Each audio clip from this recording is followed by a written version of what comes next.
తిరుపతిలో ప్లాన్ చేస్తున్నాం. ఇది మన పక్క రాష్ట్రం తెలంగాణ, తెలుగు రాష్ట్రం ఇంకోటి ఏముంది, తెలంగాణ తర్వాత ఆంధ్రప్రదేశ్.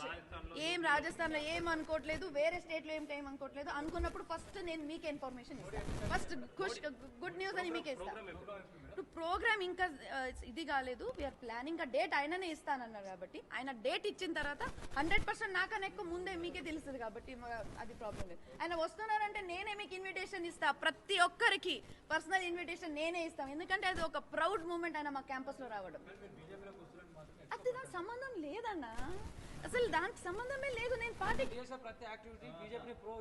లేదు, నేను ఏం యాక్టివిటీ చేసిన అట్లాంటి ఏమి యాక్టివిటీ చేయట్లేదు. నేను చేసేది ఇప్పుడు ఏదైనా పండుగ వస్తే, హనుమాన్ జయంతి వస్తే నాకు ఒక దగ్గర పిలిస్తే నేను అక్కడ వెళ్ళి నేను హనుమాన్ జయంతి కోసం పాట పాడితే దానికి బీజేపీకి సంబంధం ఏముంది? నేను హిందూ కాదా? ఒక్క నిమిషం నేను చెప్తున్నాను, సీట్ కోసం అడగడం కాదు, క్లియర్ గా చెప్తున్నాను.